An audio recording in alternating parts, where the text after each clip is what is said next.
जय हिंद प्यारे साथियों। तो कैसे हैं आप? आशा करता हूँ स्वस्थ होंगे, मस्त होंगे और अपनी तैयारी में व्यस्त होंगे। जैसा कि आपको पता है, हमने पहली क्लास में जीव विज्ञान के परिचय के अंदर द्विजगत प्रणाली का के बारे में पढ़ लिया था और आज हम जो पढ़ने वाले हैं वो जीव जगत का वर्गीकरण के अंदर 5 किंगडम क्लासिफिकेशन पढ़ेंगे, यानी पंच जगत प्रणाली के बारे में आज हम पढ़ने वाले हैं। क्या पढ़ने वाले हैं? पंच जगत प्रणाली के बारे में पढ़ने वाले हैं, जिसके अंदर फंजाई होने वाला है, मोनेरा होने वाला है, प्रोटिस्टा होने वाला है, एनिमेलिया होने वाला है। ठीक है, तो लास्ट तक बने रहिएगा। चलिए चलते हैं। 5 किंगडम क्लासिफिकेशन, 5 जगत वर्गीकरण, जिसको बोलते हैं पंच जगत वर्गीकरण। पंच जगत के अंदर कौन कौन सी 5 जगत आते हैं आपके सामने है, देखिएगा। पहला होता है एनिमेलिया, एनिमल। दूसरा प्लांटी, तीसरा प्रोटिस्टा, फिर मोनेरा और कवक।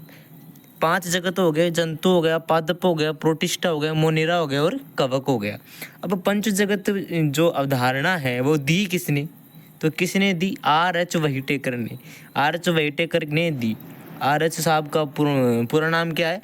रॉबर्ट व्हाइटेकर ने 1969 के अंदर दी थी। कब दी थी? 1969 के अंदर R.H. व्हाइटेकर ने। याद रखना, पंच जगत प्रणाली किसने दी? R.H. व्हाइटेकर ने दी। चलिए चलते हैं आगे। देखिए, अब आपके सामने एक स्लाइड आ चुकी है जिसके अंदर हम दिखा रहे हैं कि प्रोटिस्टा कैसे होते हैं, प्रोटिस्टा में कौन से जीव आते हैं, फंजाई में कौन आता है, पादपों में कौन से पादप, एनिमल्स के अंदर इंसेक्ट वगैरह। तो ये देखिए, मोनेरा के अंदर बैक्टीरिया या जीवाणु के अंदर जीवाणु के बारे में पढ़ेंगे, और वैसे ही प्रोटिस्टा के अंदर हम ये पढ़ेंगे। ठीक है, और कवक के अंदर पढ़ेंगे स्टिक मशरूम्स के बारे में, और प्लांट के, आप जानते हो प्लांट के बारे में, और एनिमल्स और इंसेक्ट के बारे में एनिमेलिया में हम पढ़ने वाले हैं। तो चलिए हम आगे चलते हैं। तो सबसे पहले हमारा आ चुका है मोनेरा जगत। क्या आ चुका है? मोनेरा जगत। इसके अंदर सभी जीवाणु उपस्थित होते हैं। सभी जीवाणु उपस्थित होते हैं किसमें? मोनेरा में, जो कि एकल कोशिकीय प्रोकैरियोटिक होते हैं। कैसे होते हैं? एकल कोशिकीय प्रोकैरियोटिक, कैसे? यूनिसेलुलर एंड प्रोकैरियोटिक होते हैं। ठीक है, कोशिका भित्ति पेप्टिडोग्लाइकेन व प्यूरिन से बनी होती है। सेल वॉल किसकी बनी होती है? पेप्टिडोग्लाइकन और प्यूरिन की। किसकी बनी होती है? पेप्टिडोग्लाइकन और प्यूरिन की सेल वॉल इनकी बनी होती है। अब बात करते हैं कि अगर ये इसके अंदर जीवाणु आते हैं तो जीवाणु कितने प्रकार के होते हैं? जीवाणु होते हैं 4 प्रकार के।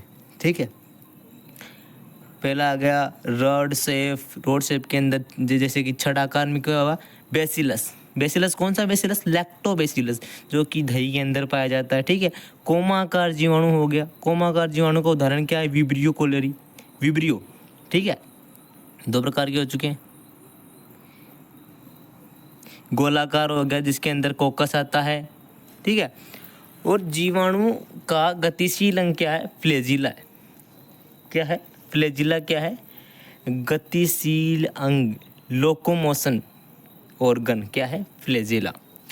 जीवाणु का अध्ययन किसके अंदर किया जाता है? बैक्टीरियोलॉजी के अंदर। बैक्टीरियोलॉजी के अंदर जीवाणु का अध्ययन किया जाता है, यानी जीवाणु विज्ञान के अंदर किसका अध्ययन किया जाता है? जीवाणु का अध्ययन किया जाता है। बैक्टीरिया साइंस, बैक्टीरिया स्टडी किसके अंदर करते हैं? बैक्टीरियोलॉजी के अंदर। चलिए चलते हैं तो चलिए, क्या आ गया? बैक्टीरिया। जीवाणु कितने प्रकार का होता है? 2 प्रकार का होता है, ऑर्कियोबैक्टीरिया और यू बैक्टीरिया, यानी आर्की जीवाणु और सच्चा जीवाणु। 2 प्रकार के हो गए। कौन कौन से? ऑर्कियोबैक्टीरिया और यू बैक्टीरिया। अब ऑर्कियोबैक्टीरिया के अंदर कौन आते हैं? थर्मोफाइल, जो कि ताप यानी गर्म झरनों में पाए जाते हैं। एसिडोफाइल, जो कि अम्लीय के अंदर पाए जाते हैं। मीथेनोजन, जो कि मार्स गैस में होते हैं। यह अत्यधिक कठिन वातावरण में जीवित रहते हैं। कौन कौन से? Thermophile, acidophile, मीथेनोजन।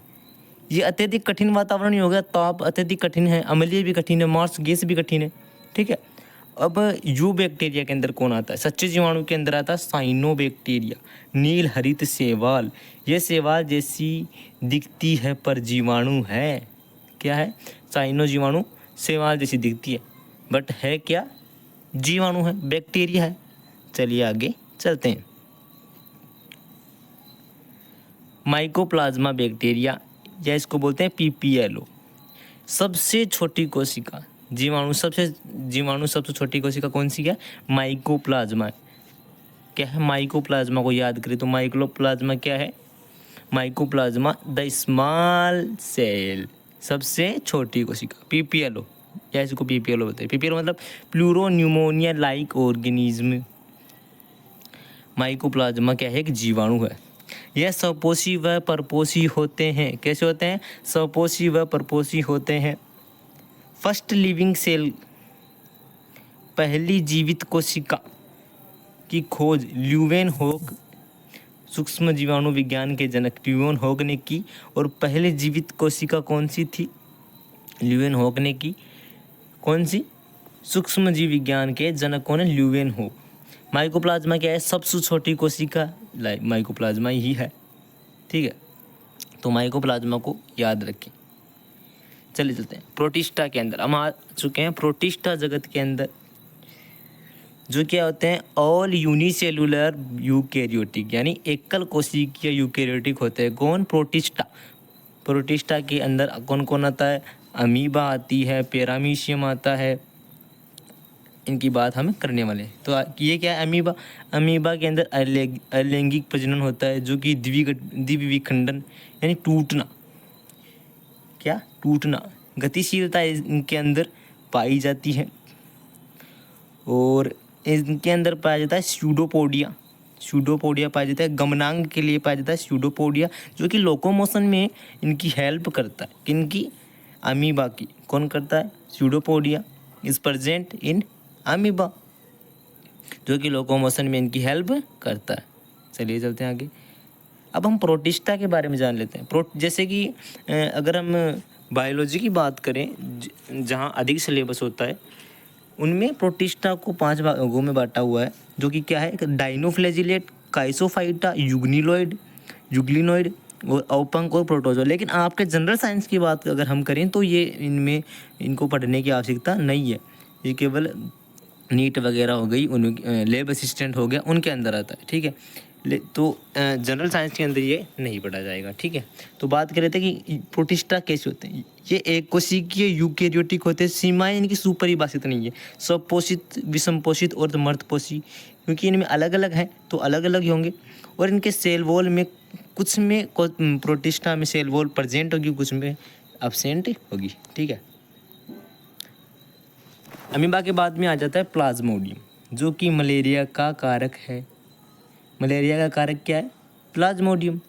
Pathogen of malaria, malaria का कारक क्या है, प्लाज्मोडियम। ठीक है, उसके बाद आता है पैरामीशियम, चप्पल के आकार का दिखता है, स्लीपर शेप। कैसा होता है, स्लीपर शेप होता है। सीलिया, गतिशीलता के लिए उपस्थित, इसके अंदर क्या होता है, सीलिया होता है। लोकोमोशन के लिए सीलिया पाया जाता है। जैसा कि हमने पढ़ा कि तो अमीबा के अंदर लोकोमोशन के लिए क्या होता है, स्यूडोपोडिया होता है, लेकिन पैरामीशियम होता है सीलिया। ठीक है, उसके बाद आता है यूग्लिना, प्रोटिस्टा के अंदर ही पढ़ रहे हैं यूग्लिना, ये प्रोटिस्टा के एग्जाम्पल्स हैं। यह पादप व जंतु के गुण रखती है। भाई साहब, यूग्लिना ऐसा है जो पादप और जंतु दोनों का गुण रखती है। इसमें हरित लवक पाया जाता है, पादप और फ्लैजिला जंतु, फ्लैजिला पाया जाता है, जो कि जंतु कोशिका के बारे में हमें यहाँ पर ज्ञात करवाता है। ठीक है, उसके बाद में आ जाते हैं फंजाई के अंदर, यानी कवक जगत के अंदर। प्रोटिस्टा पढ़ लिया हमने, और अब आ चुके हैं कवक जगत के अंदर।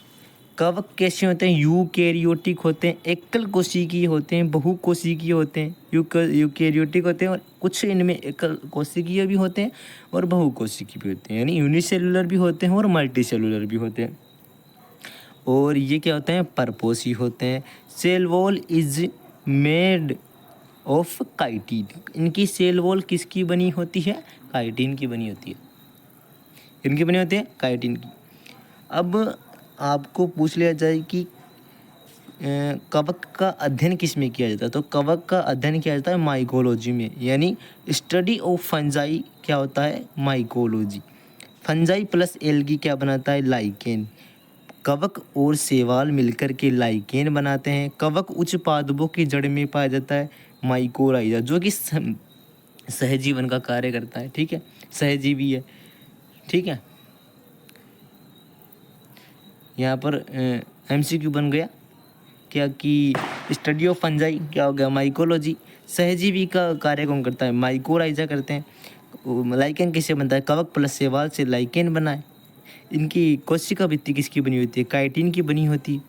ठीक है, कवक कवक कैसे होते हैं? एकल कोशिकीय और बहुकोशिकीय। एकल कोशिकीय में कौन आते हैं? ईस्ट, खमीर, ब्रेड, सॉफ्ट होते हैं ना, उनके अंदर आता है। और बहुकोशिकीय के अंदर फफूंद हो गया, मशरूम हो गया। फफूंद भोजन को खराब करती है। फफूंद का कार्य क्या होता है? भोजन को खराब करना। और मशरूम जो जहरीली भी होती है और खाने योग्य भी होती है। 2 प्रकार की मशरूम होती है। ठीक है, फंजाई की हमने बात कर ली है। अब आ जाता है प्लांटी। प्लांटी के अंदर क्या होता है? क्रिप्टोगेमी और फेनोगेमी। पुष्प रहित पौधे और पुष्प युक्त पादप। पुष्प रहित पादप और पुष्प युक्त पादप। पुष्प रहित के अंदर थेलोफाइटा आता है, ब्रायोफाइटा आता है, टेरिडोफाइटा आता है। थेलोफाइटा के अंदर शैवाल आ चुके हैं, शैवाल आते हैं। ब्रायोफाइटा का उदाहरण मॉस और टेरिडोफाइटा का उदाहरण फर्न हो गया। और पुष्प युक्त पादप में आता है अनावर्ती बीजी और आवर्ती बीजी। ठीक है, उसके बाद में आता है थेलोफाइटा। ये देखो थेलोफाइटा किसका उदाहरण है? थेलोफाइटा क्रिप्टोगेमी का, पुष्प रहित पौधे thallophyta. No root stem and leaves, यानी जड़, तना, पत्ती क्या होती है इसमें? अपसेंट होती है। थैलेस जैसे आकार की दिखते हैं। थैले जैसे इनकी आकृति होती है। जलीय होते हैं, एक्वेटिक होते हैं। स्टडी ऑफ एल्गी, शैवाल का अध्ययन किस में करते हैं? फाइकोलॉजी। स्टडी ऑफ एल्गी क्या होता है? फाइकोलॉजी। क्या होता है? फाइकोलॉजी।